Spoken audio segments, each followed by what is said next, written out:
Welcome to Commander Central, episode 338, and today we'll be taking a look at Patreon supporter Jeremy's Tormund the Desecrator and Thrasios Triton Hero deck.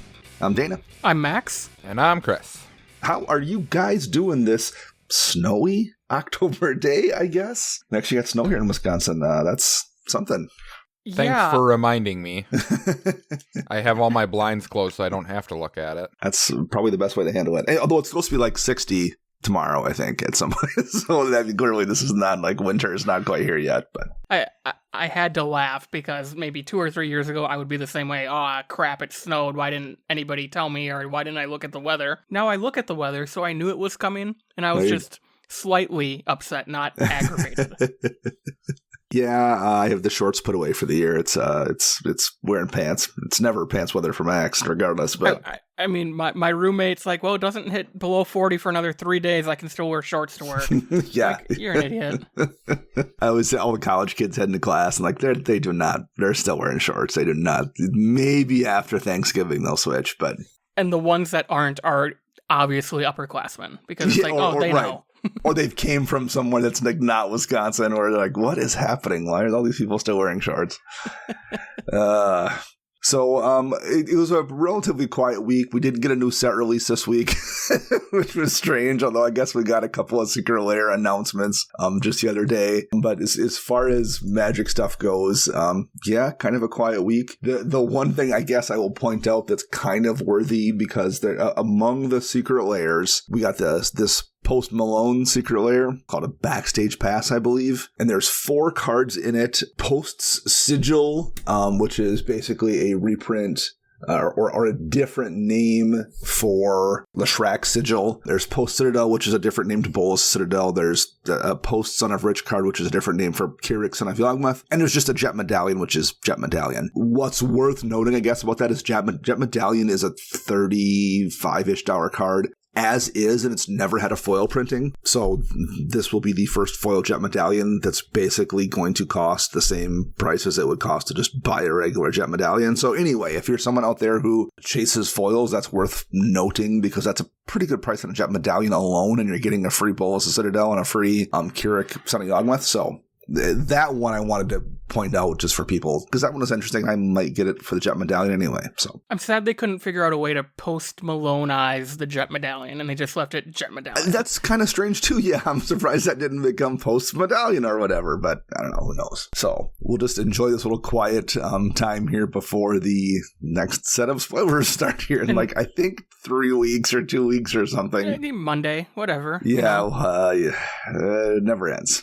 So. And what the other big piece of news from that stream was Magic 30 Charlotte was relocated to Philadelphia? Yes. Gotcha. And have we got many other announcements for Magic 30 dates aside really from that one and obviously the Vegas one? No, I think we were all expecting that last week when instead we got the $1,000 proxies. So yeah, right. So yes, if you were planning on going to Charlotte, that's kind of a bummer because it's bummed Philly, and if you happen to be near Philly, then that's great for you, I suppose. So, all right, well, hey, if you out there in listener land want to reach out to us and talk about how you're just hoping you eventually get your Taylor Swift Secret Lair into this Post Malone nonsense, how would you go about doing that, Chris? Oh my goodness. I see, Chris, I hit close to home. You're like, man, I want the Taylor Swift Secret Lair. I was going to say something about Jesus Take the Wheel, because I think that's a Taylor Swift song, but... That's Carrie Underwood. Come on, tell me you don't want to have a pair of Taylor Swift foot boots in your deck. Cardigan? You could make a card out of the cardigan. That could be like Argentum armor or something. Oh, no. Let's just forget everything that was just said earlier. So, and for everyone who wants to reach out to us, you can find us on a multitude of social media platforms. You can find us on Twitter at CMDR Central. You can search us up on Facebook, CMDR Central. You can find us on YouTube by searching CMDR Central, and you can find us on CMDRCentral.com. You can also head over to patreon.com/CMDR Central and check out our reward tiers, such as joining our community to play virtual EDH with everybody. And speaking of Patreon reward tiers, we're doing a deck tech here for patron supporter Jeremy, who goes by Eternal Watermelon. There's probably a story behind that, but I don't know what it is. We should have asked him. But this is a Tormod the Desecrator Thrasios Trident Hero partner deck, which is not a partner pair I've ever seen, actually. So we have a few questions we asked. Jeremy's a relatively new player to Magic. His first set was Kaldheim, so that's very, very recent. That was only like 20 or 30 sets ago, I think. 2 years. But he fell in love with it quickly and now plays a lot. He's been a fan of the podcast since last year and has listened to every episode of Commander Central, DDH Redcast, etc. The meta he plays in is a mix of mid to high casual decks, some playing strong combos, but not crazy fast and high power cards, all the way to low to mid casual, such as upgraded precons or new and inexperienced players. Because I have a few different play groups, the main game shop they play at, though, is in the mid to high range. He isn't a fan of the number system for, assigning to your deck. So he says, I guess this deck is between a 6 and a 9, question mark. So that's 7. That works. Yeah. Between a 6 and a 7. Sure. That works for me. So the goal of the deck is your typical land stuff. Outvalue opponents in, whatever Simic does. I don't ever play Simic, so I couldn't tell you. The win con is to Villainous Wealth, the Stompy Creature player. Running mass landfall cards into Obnixilis the Fallen, which pings for land or whatever, like 3 damage or something like that, and then Retreat of Hagra, which also does similar things there. Blood Artisty stuff. Yeah. Or just beating face with either tokens made from Titania, Tormod, or big boys like Multani Yavamaya's Avatar.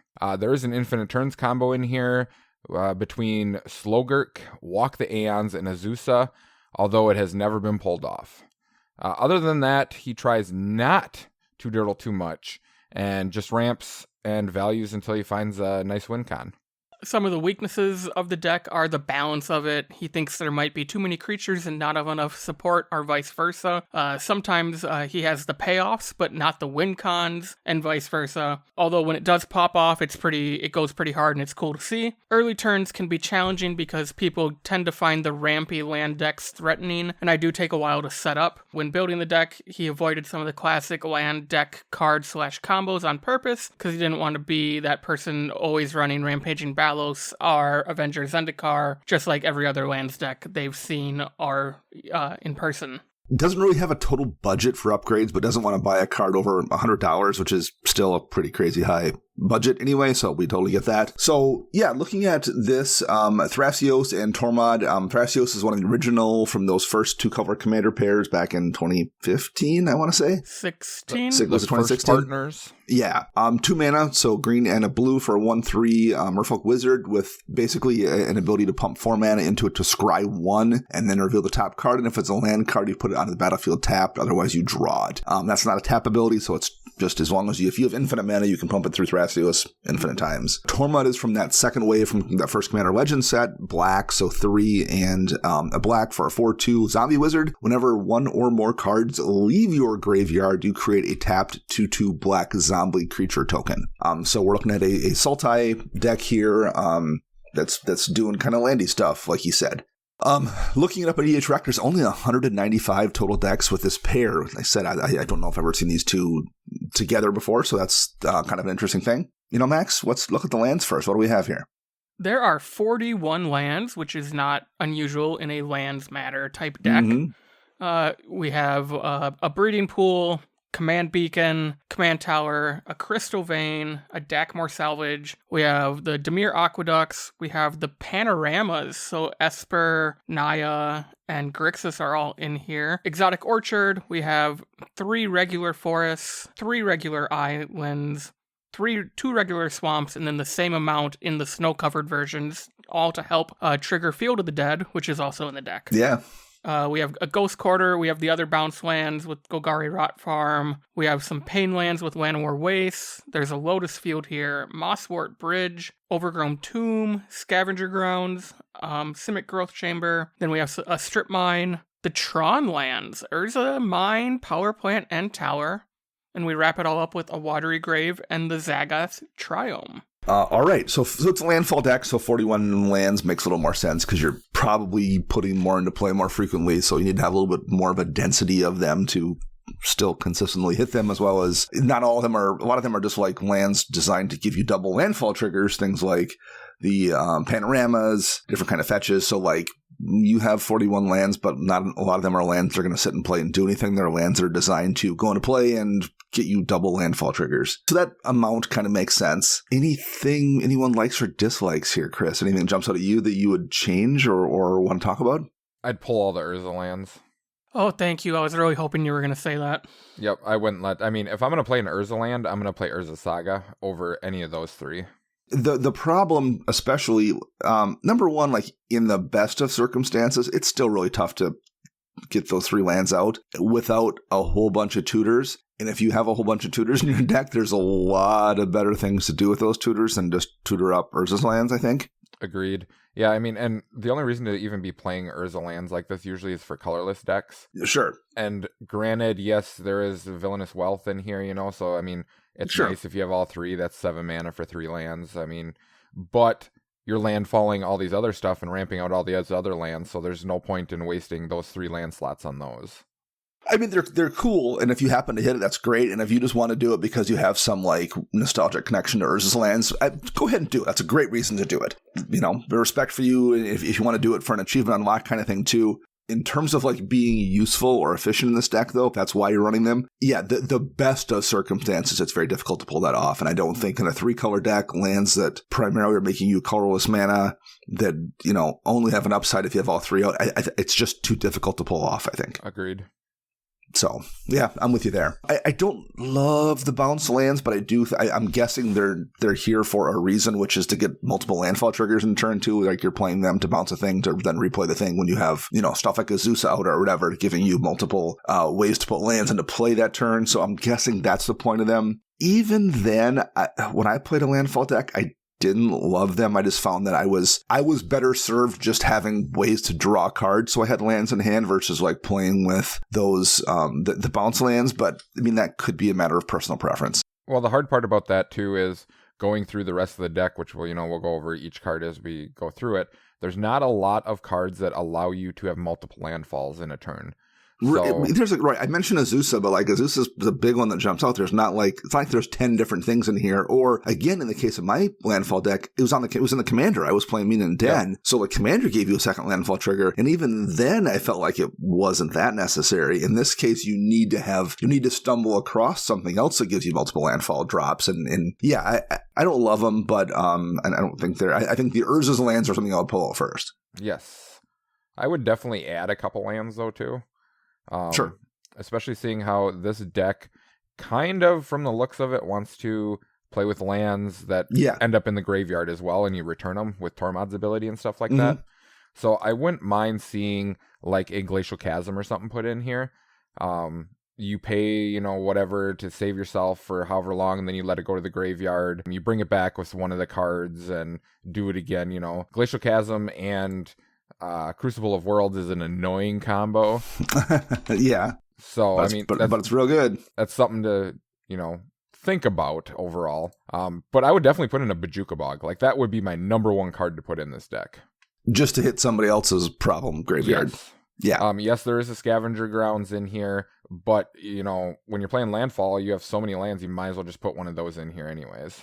Well, and I mentioned not loving the bounce lands, not loving the Urza's lands either, and I don't think you want to just have more basics because you have Field of the Dead for one. But what I would replace some of those things with is lands that are easy for you to put into your graveyard to then replay them from the graveyard because you have a commander that cares about stuff leaving the graveyard. Yep. Cryptic Caves, things that like you can sacrifice to draw a card and then replay it. Like it's something that you can on demand put in the graveyard. It still sits there and can be a thing, tap for mana. But like when you get in that position where, okay, now I can crack it, draw a card, replay it to get the landfall trigger, to get the Tormod trigger, and then do the whole thing again next turn. So yeah, you have Cryptic Caves, you have the Horizon lands, things like, Nurturing Peatland, they could go in here. So that's what I would probably look to replace a few of these with, are lands like Roadside Reliquary would be another one. Anything that basically lets you sacrifice the land to draw a card and then be able to replay it later on. So I would put a few more of those in here instead of the Urza's type lands, instead of the bounce lands, that kind of thing. I like the bounce lands because I'm going to suggest a combo with them, but we'll wait for that. Sure. How about you, Max? Any final thoughts on lands here? I think just more colored lands. So I think putting the Battle Bond lands in here or the check lands would help shore up, especially if we're dropping 3 lands. I don't mind the panoramas, but something like Fabled Passage will do just as well, and you don't have to like pay one to sacrifice it. So Yeah. Little stuff like that, and I get it. Jeremy's new to the game, so eventually maybe, this looks like my first 3-color land base. Like when I first built my first 3-color deck. I don't know if I was building this decks that were just put together 2 years in, too. So, yeah, I mean, that's, for a new player, this is still a pretty tight-looking deck. Okay, enchantments, there's only 5 of them. We have an Abundance, which is kind of a complicated enchantment. It lets you draw a card, and you can instead choose a land or a non-land card if you would draw. So basically, like, instead of drawing, you say land or non-land, and you just reveal until you reveal the appropriate card. Expiration gives you extra land drop. Retreat from Hagra. Whenever a land comes into play, you choose one of the following. You can either buff a creature and give a death touch, or each opponent loses a life and you gain a life. Squandered resources, sacrifice a land and add mana to your mana pool of any type the land could produce. So basically, you tap a land, get a mana from it, sacrifice it, and then presumably be able to replay it from your graveyard with something here. And last, Training Grounds. Activate abilities of creatures you control cost 2 less to activate, probably being used here to make it easier to use Thrasios' ability. So the first thing I'm going to throw out there, it's not a cheap card ever, basically, but Sylvan Library is a great card in every deck. And especially if you happen to have Abundance, there's that great weird interaction with the way Sylvan Library is worded and the way Abundance is worded. Abundance is good in this deck on its own. Sylvan Library is good in every deck on its own. And if you happen to have the two of them out together, they're ridiculous because it lets you keep all 3 cards without having to pay life. So find a Sylvan Library. It's just good in every deck, and it's good in every green deck. It's good in every situation, no matter what, basically. Even if you aren't keeping cards, just look at the top 3. It's absurd. If you have Abundance, even more reason to run it. So if you do want to pick up one semi-expensive card, and Sylvan Library is, last I checked, at least $60, get a Sylvan Library for this deck. You will love having it in every situation. Any things from either of you two guys about the enchantment suite here? I'm not sure if I'm a fan of Training Grounds, because from the looks of it, it's only triggering one creature. Granted, yes, it is extremely powerful with that creature, but I kind of want a card that like plays in the overall deck strategy, not just for one creature. Yeah, it probably depends on how much mana gets pumped into that Thrasios ability and how often you would use it. I tend to agree. I think if Thrasios was absolutely the key piece to this deck winning, like if it was a combo deck and you were doing, shenanigan stuff where you're trying to, Lab Maniac down or something, and this is one of your ways you can do that, then that makes that way easier to do. Although I guess usually you're going for infinite mana there anyway, but yep. Yeah, I can see how Training Grounds only working with your commander, and it's a commander that people aren't probably going to want to let you keep out very much because it's so scary. Now that makes sense. I can see that. I know every time I've ever played against a Thrasios deck, Thrasios dies on sight. Yeah. Like everyone will waste removal on it right away. And Training Grounds is a relatively expensive card. And honestly, like to go back to my previous suggestion, given a choice between Training Grounds and Sylvan Library, I would take Sylvan Library all day long on this deck, I think. Agreed. So, any ones from you, Max? Any suggestions here? No, I like this. I do agree with kind of what Chris was saying about Training Grounds. I feel like anything I would want to add is just going to be probably some of those combo-y cards that weren't included in the first place. Sure. Okay, so let's take a look at artifacts here. Max, what are the artifacts in the deck? There are 5 artifacts. We have a Crucible of Worlds. It's 3 mana, and you can play lands from your graveyard. We have a Horn of Greed, 3 mana. Whenever a player plays a land spell, that player draws a card. We have a Soul Ring. Tormod's Crypt is a 0 mana artifact. You can tap, sacrifice it to exile all cards from target player's graveyard. And Zeron Orb is another 0 mana artifact that you can sacrifice a land and gain 2 life. So Zeron Orb, it gives you that on-demand land sacrifice to play things back from the graveyard. Obviously, Crucible Worlds, this deck is a perfect deck for it. Horn of Greed, you will take advantage of more than anybody else. These are all 5 artifacts that make complete sense in this deck. Tormod's Crypt, I feel like there's better options nowadays, whether it's Soul Guide Lantern or Lantern of the Lost, the one that was in the most recent Innistrad set. I don't even very remember similar anymore. They printed so many of them that are similar. I just have the Land of the Lost theme song in my head right now, so I'm not going to be any... There's a Lantern of Insight, one of the ones. Anyway, Lantern of one of those 2 things. Because they just have a little more utility. Tormod's Crypt, I guess, is 0 mana, and you can just put it there. Maybe it's a deck that doesn't ever leave mana free, and you want to have the option to play it for 0 and just hit somebody. But I think you get a tiny bit more utility from ones that have the option to draw you a card too and replace themselves, even if they cost 1 more to cast. But, Tormod's Crypt isn't a bad card ever, so... So you were correct, Dana. It is Lantern of the Lost. Yay!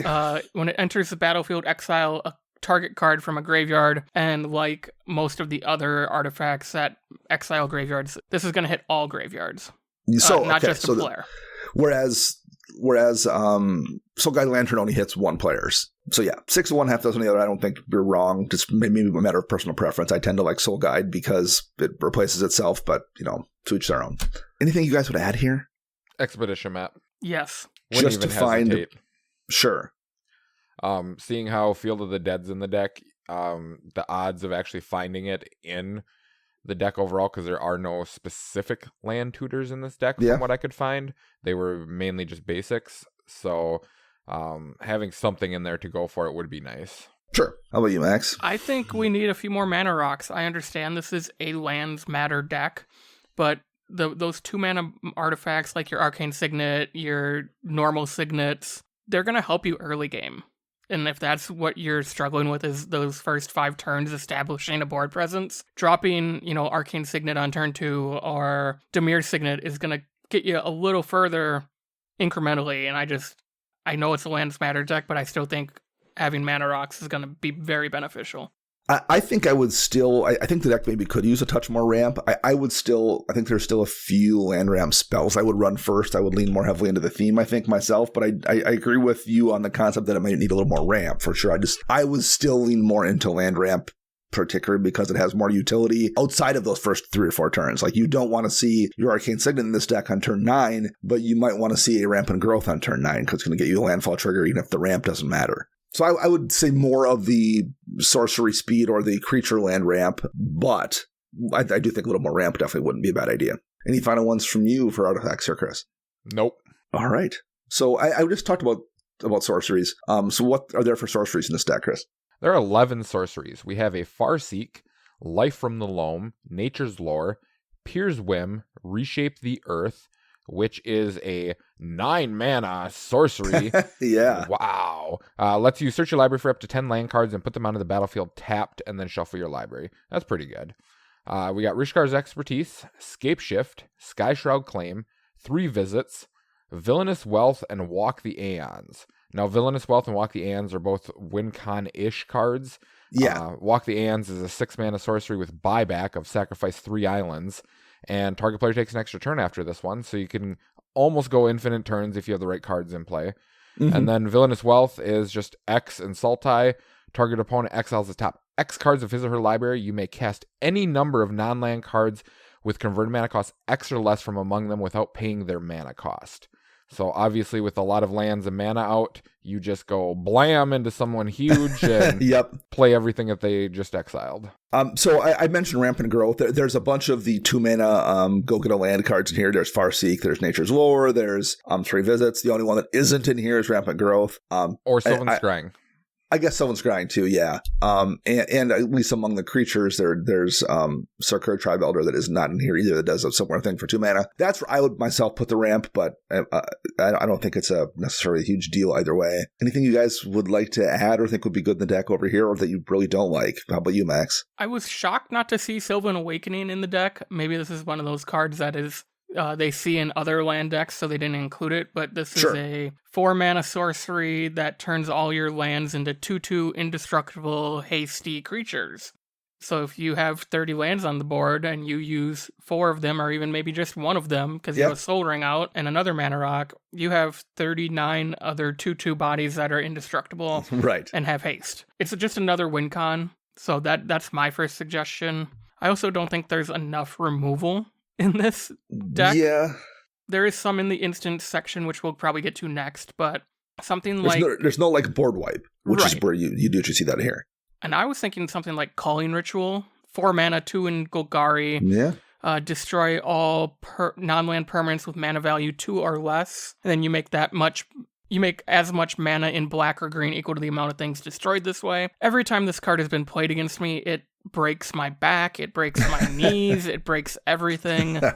Just run it. It's a great pseudo board wipe. It's going to take out all those mana rocks that you really don't have in this deck. Yeah, it'll take out all your opponents. So it's just another way to spend 4 mana, maybe get 10, and there's 10 mana for that X in Villainous Wealth. The one I was surprised to not see here was Splendid Reclamation. Yep. 4 mana, return all lands from your graveyard to the battlefield tapped. There's just a lot of things to put lands in the graveyard here, and just I think you can never have too many things that bring them all back. There's also enough like combos here that interact with it, whether it's stuff like Scapeshift or Zern Orb. If you're in the right position, you're like, I'm going to cast Splendid Reclamation, and is anyone going to counter it? And I'm going to Zern Orb everything, bring them all back just for like the super amount of landfall triggers. So like there's a lot of pretty good synergy with Splendid Reclamation. Again, this could be one of those cards where he felt like it's in every one of these landfall decks, so they want to run it. But yeah, I think that this is feel like the perfect deck for Splendid Reclamation. So those are the ones that jumped out at me. Chris, you got anything? Nope. You guys said all mine. I mean, the only other thing I could think of is maybe tutors, to tutor up any type of like a recurable card draw source or something like that. Because, like a Gitrog monster, if you can get that out faster, the better type of thing. Sure. Okay, so instants over here. We have 11 instants. There's an Arachnogenesis, so surprise spiders. Surprise! Couple removal spells, an Assassin's Trophy and Beast Within. Constant Mist, so a fog that you can reuse. Crop Rotation, which is a landfall trigger and a land tutor. Same with Harrow. Nature's Claim, removal spell. Noxious Revival, kind of recur something, or you can use it to stop someone else from recurring something, or at least slow up their top of deck tutor. I've seen it used that way before too, where if they vamp tutor, you just throw some piece of garbage from their graveyard on top of the library to buy yourself a turn. Polymorphous Jest, just a great kind of fog / easy way to kill stuff. Realms Uncharted, kind of a tutor effect. Search your library for 4 land cards with different names and reveal them. An opponent chooses 2 of them, put the chosen card in your graveyard and the rest into your hand, and then shuffle your library. And then Sudden Reclamation, top 4 cards of your library into your graveyard and return a creature card and a land card from your graveyard to your hand. So yeah, the only real instant speed removal here in this deck is Assassin's Trophy and Beast Within. And that feels a little light to me. It does. Like, overall, as I'm looking through this deck more and more, it seems like it's torn between being a super fast, aggressive landfall deck and trying to sit back and be a normal Sultai deck. Sure. The first thing that jumps out at me, I guess, for a change I would make here, I understand why Nature's Claim gets played in competitive Magic, because the 4 life is kind of meaningless, and it's only a single mana you have to leave up. But when there's a card like Terra Sunder that exists, so yeah, Terra Sunder is going to cost you 1 more mana, but it's an exile effect, so they can't recur it. It gets run indestructible then, it's going to keep that, Wormcoil Engine from splitting in 2, it's going to keep death triggers from happening. That alone, I feel like if you're not playing like CEDH level speed where like you need to have every single mana count, the exile on that alone is probably worth running Terra Sunder, let alone when you get into the kicker portion where you can make it into an exile anything, any non-land permanent. I would 100% in this deck replace Nature's Claim with Terra Sunder. I don't think this is one of those super, super fast CEDH level decks that needs to save the mana off Nature's Claim. I think the utility of Terra Sunder more than makes up for it. I can get behind that.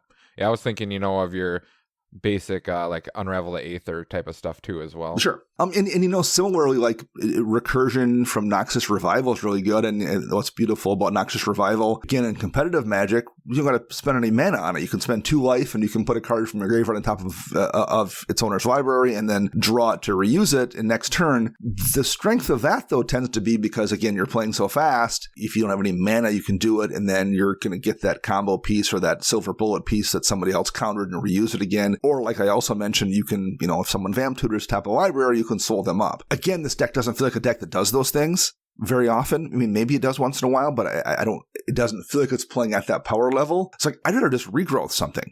Agreed. Regrowth, Reclaim, Treasured Find, any of those cards. Yeah, and not have to like lose my draw spell that turn, basically. So that's the main point there is you're spending slightly more mana. You're kind of having draw a card stapled onto it because you're not having to skip your draw step like Noxious Revival does. I'm not saying it's not a great card. I just don't think this is a deck playing in the power level that can best utilize it.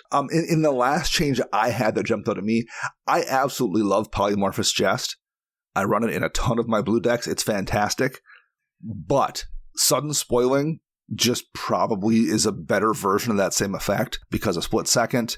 especially, and because it makes things a 0-2, so yeah, maybe they're slightly tougher to kill, but that makes it a much better fog effect in addition to all the other things it does than Polymorphous Jest. So I love Polymorphous Jest, but if I'm running one of those two, I absolutely will run the split-second effect on Sudden Spoiling over Polymorphous Jest. Yeah, if you have to choose between the two. I mean, yeah, if you can make room, I'd run both of them.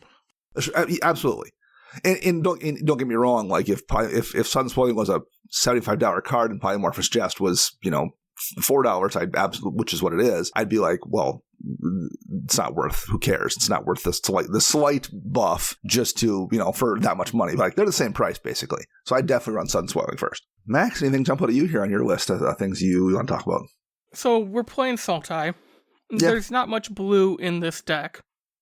There's no counter spells. And that maybe there should be a couple. I mean, I definitely have one blue deck with no counter spells, but I also notice it. Like when I'm playing it, I'm like, oh man, I really do wish I had at least one here sometimes. So like I get not running any, but I also understand when you say like, it'd be nice to have them. Yeah, especially without a lot of removal. Like that's another form of removal is just don't let the thing resolve. Yeah. So, I mean, Swan Song or Negate or Arcane Denial would probably be my first choice here because it's 2 mana, single blue, and you get to draw some cards off of it. Sure. Otherwise, for more ramp stuff like Growth Spiral, 2 mana, draw a card, put a land in play. Yeah, disgusting card.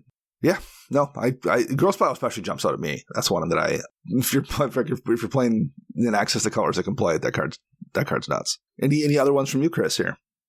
Not really. I mean, between the instants and sorceries, you guys just brought up, there's like hardly any blue played, and blue is the number 1 card draw color. So, yeah. I mean, any of those cards could go in here if you could find room. It would help with your landfall because you could dig into your ramp cards, dig into your lands themselves. I mean, everything in general. So there's no planeswalkers in this deck. Sure are not. So there's just 2 I will suggest briefly as something that you could maybe consider. Wrenn and 7. Wrenn and 7. I don't know if that's actually the one, but yeah, that was the first one. Does a lot of things this deck wants to do. Lands from your hand out of the battlefield lets you get a bunch of landfall triggers. You can dig down with the +1 ability, 4 cards to get extra lands. You can make bodies that protect you. You can return all permanent cards from your graveyard to your hand, just to get those more landfall triggers and generate more triggers off Tormund. Wrenn and 7's a really good card in a landfall deck, and that's the first one I would consider. The other one is Nissa Vital Force from, I think, back in the first Kaladesh set. Gross. So yeah, you untap a land you control, make it into an elemental. But the big powerful thing there is you can return a permanent card from your graveyard to your hand -3, which is really, really useful. Again, that's a Tormund trigger. But what's amazing about Nissa is she comes into play with 5 loyalty. And if you put a single loyalty counter on her up to 6, that means the next turn you can -6 and you get an emblem with whenever a land enters the battlefield under your control, you may draw a card, which is insane. So that's a pretty easy ult to hit, particularly if you have enough creatures that are able to protect her, and I would at least take a look at both of those two. The amount of creatures that are in this deck, you could definitely protect her. Yeah, for sure. At least for 1 turn. Yep. All right. Last but not least, let's jump over here and talk about the creatures. Max, what do we have here for creatures? There are 25 creatures in the deck. There's an Ancient Green Warden. This is 6 mana for a 5/7 with reach. You can play lands from your graveyard, and if a land entering the battlefield causes a triggered ability of a permanent you control to trigger, triggered an additional time. We have Augur of Autumn, 3 mana for a 2/3. You can look at the top card of your library. You may play lands from the top of your library, and it has Coven, so as long as you control 3 or more creatures with different powers, you may cast creature spells from the top of your library as well. Azusa Lost But Seeking, play 2 additional lands on your turn. Biomancer's Familiar, this is a blue and a green for a 2/2, and it's essentially Training Grounds. Activated abilities of creatures you control cost 2 less to activate, does not reduce it past 1. You can also tap it to do the next time target creature adapts this turn. It adapts as though it had no +1/+1 counters on it. I don't think that matters in this deck at all, to be honest. Corsair Crufix, 3 mana, 2/4, play with the top card of your library revealed. You can play lands off the top of your library, and when a land enters the battlefield, gain a life. Eternal Witness is a 3 mana, 2/1, get something back from the graveyard when it enters the battlefield. Mm-hmm. Hedron Crab, 1 mana for an 0/2 with landfall. When a land enters the battlefield, target player mills 3 cards. Lotus Cobra, 2 mana, 2/1, landfall. When a land ETBs, add 1 of any color to your mana pool. Multami, Yavimaya Avatar, is a 6 mana 0/0 with reach and trample. It gets +1/+1 for each land you control and each land in your graveyard. And you can pay 2 mana, 1 and a green to return 2 lands from their owner's graveyard to return Multani to the graveyard to your hand. Ob Nixilis the Fallen, mentioned in the notes. It's a 5 mana 3/3 with landfall. When a land enters the battlefield under your control, you may have target player lose 3 life. If you do, put 3 +1/+1 counters on Ob Nix. Ramunap Excavator is a 3 mana 2/3. It's just Crucible Worlds on a body. Risen Reef is a 3 mana 1 green and a blue for a 1/1 elemental. When it enters the battlefield or another elemental under your control, look at the top card of your library. If it's a land, you may put it onto the battlefield tapped. If you don't put the card onto the battlefield, put it into your hand. Royal Elemental is a 6 mana 3 and 3 blue for a 3/2 flyer. When a land enters the battlefield, you may gain control of target creature for as long as you control a Royal Elemental. Satyr Wayfinder is a 2 mana 1/1. When it enters the battlefield, reveal the top 4 cards of your library. Put a land from among them into your hand and the rest in your graveyard. Scoot Swarm, 2 mana 3 mana 1/1 with landfall. When a land ETBs, create a 1/1 green insect creature token, and then if you have 6 or more lands, you just make a copy of Scoot Swarm and you break Arena, and it happens so fast. It sure does. Arena crashes. It's bad. Slogurk the Overslime, also mentioned in the notes. It's a 1 green and a blue for a 3/3 with trample, and when a land card is put into your graveyard from anywhere, put a +1/+1 counter on Slogurk the Overslime, remove 3 +1/+1 counters from it, and return it to its owner's hand, and when it leaves the battlefield, return up to 3 target land cards from your graveyard to your hand. Spring Bloom Druid, 3 mana, 1/1. It enters the battlefield. You can sacrifice a land. If you do, go grab 2 basics from your library and put them on the battlefield tapped. So that is a Harrow on a body. Fun. Stitcher Supplier is a 1 mana 1/1, it's in black. It enters the battlefield or dies, you mill 3 cards. Sylvan Safekeeper is a single green for a 1/1. You sacrifice a land and target creature you control gains Shroud until end of turn. Everybody's favorite, Tatiova Benthic Druid, is a 5 mana 3 green blue 3/3, and when a land ETBs, you gain a life and draw a card. The Gitrog Monster, 3 and Golgari for a 6/6 death-touching frog. At the beginning of your upkeep, sacrifice the Gitrog Monster unless you sacrifice the land. You can play an additional land on each of your turns, and when 1 or more lands are put into your graveyard from anywhere, draw a card. We have Tireless Provisioner, which is a 3 mana 3/2 with landfall. When a land enters the battlefield, create a food or a treasure token. Tireless Tracker, 3 mana 3/2. When a land ETBs, you investigate, and when you sacrifice a clue, put a +1/+1 counter on Tireless Tracker. Titania, Protector of Argoth, 5 mana 5/3. When it ETBs, return target land from your graveyard to the battlefield, and when a land is put into a graveyard from the battlefield, make a 5/3 green elemental creature token. And then World Shaper is the last creature in the deck, 4 mana 3/3. When it attacks, you mill the top 3 cards of your library, and when it dies, put all lands from your graveyard onto the battlefield. Whew, we're done. We got Yeah. All right. 25 creatures. One of the things he asked before was if he had too many creatures. I don't think there's too many creatures here. No, they all play a really good role in this deck. So yeah, there's a few of them that I would probably swap out, but overall, I really like this creature suite. Yeah, I mean, this is like, he mentioned in the starting thing there that like he didn't want to be running the Vendor of Zendikar or Rampaging Baloth for all the stuff that we usually see in landfall decks. So, I mean, if you're not going to run those super obvious ones, like this is all stuff I would mostly run. Yep. And again, like I can make suggestions here. Dry to the Elysian Grove. You can play an additional land on each of your turns, and lands are every basic land type. So like it fixes in a 3-color deck, and it gives you an extra landfall trigger for those bounce lands. There's that kind of stuff. So there's a few of those things I could suggest, but like for the most part, these are all the ones that I would run. I think in a deck like this, I would not run Hedron Crab though. I would don't run think the other one. If you wanted to run one of these, you run the Ruin Crab out of Zendikar Rising, because it reads whenever a land enters the battlefield underneath your control, each opponent mills the top 3 cards of their library. So you're not just targeting one person. It is also a 0/3 versus a 0/2. So my guess in this deck is because it's target player, I'm going to guess he uses it to target himself. Oh, that would make sense, yeah. But if you're going to do that, I think then you need even a few more. That's even more reason to run the Splendid Reclamation kind of cards of the world. Agreed. Because like I think you need to have a proper density of things to self-mill. Self-mill is a perfectly good strategy, but you need to really be able to take advantage of it. And if you're not really taking advantage of it, like if you don't have one of your couple ways to get cards back out of your graveyard, then this is terrible. Mm-hmm.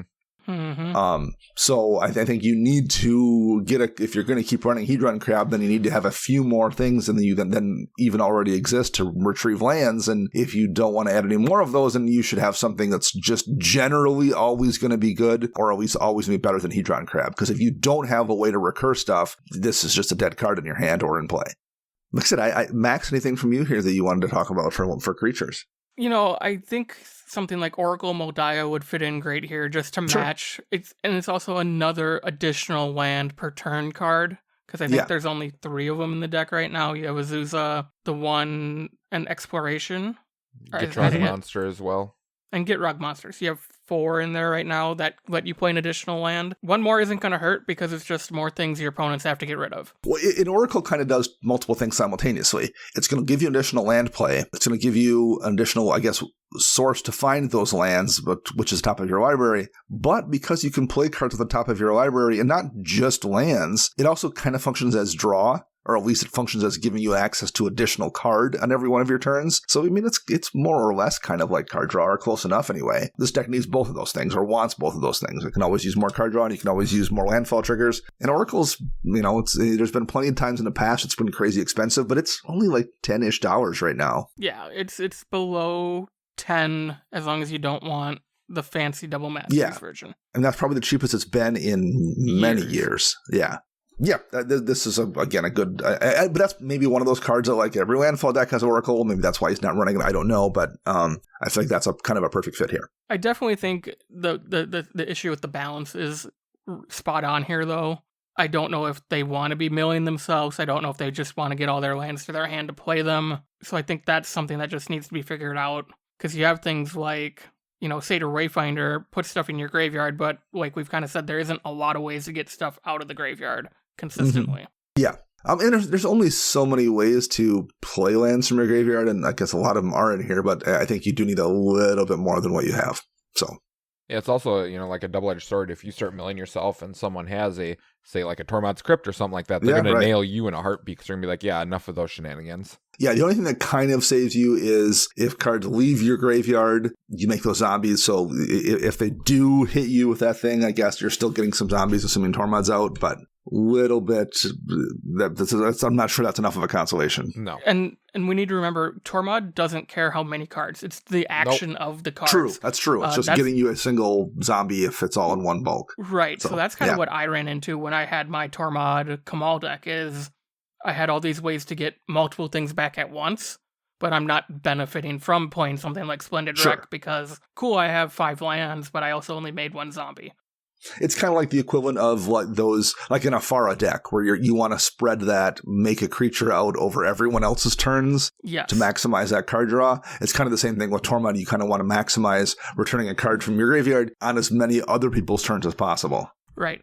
Now, if they are wanting to try to do the self-mill thing and want a way to make more tokens, Sidisi Brood Tyrant is another similar to Tormod. When it enters or attacks, you mill 3, but then whenever one or more creatures are put into your graveyard from your library, you make a 2/2 zombie. So it would suck to see some of these big beaters get milled, but maybe you change your recursion package and you find ways to bring them back as well, which also trigger Tormod.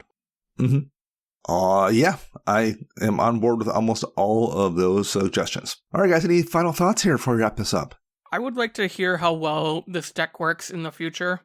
I'm not sure if this is the perfect partner pair to be doing what they want to be doing, but I totally like it because, like you said, I haven't seen it before either, Dana. It's a low deck count on EDH Rec, so I really like the idea, but I think Tormod is the one that is kind of pulling the boat down a little here. Sure. I can see that. Yeah, is the upside worth like making the zombie here or there? Because like you said, if it all comes in one bulk, it's still only one zombie. Yeah. And how much synergy do they have with the rest of the deck? I don't know. I do like Tormod, actually, but... Yeah, me too. How about you, Chris? Any final thoughts here? I don't know. I really like the deck overall. I've seen a lot of landfall decks of different variations, and this deck seems like it relies on finding other key cards, and the commanders don't really do as much as what the other key cards do. Sure. Which is kind of unfortunate, but I mean, maybe we just have to change the deck overall to play more onto the Tormod ability, where each card's returned once per interaction to get more zombies out or something along those lines. Sure. That makes sense. Yeah, I kind of am with both of you guys. I think the commanders are a little bit detached from what the deck's trying to do, but there's also not a lot of stuff in these colors that maybe necessarily are perfect for what you're trying to do either. So I do like that it's different, though. I've never seen this deck. Like I said, that's cool. I'm a big fan of that. Okay, I think this is going to wrap up episode 338 of Commander Central. I'd like to thank Rafael Garcia. You can find them on the Twitter birds at Ursa Bearwalker for editing our show. And our podcast theme is Retro Future Dirty by Kevin MacLeod, licensed via Creative Commons. I am Dana. You can find me on Twitter at Dana Roach. You can find Max at CMDRCentral_Max. And you can find Chris at WiseSquishy1. Until next week, I'm Dana. I'm Max. And I'm Chris.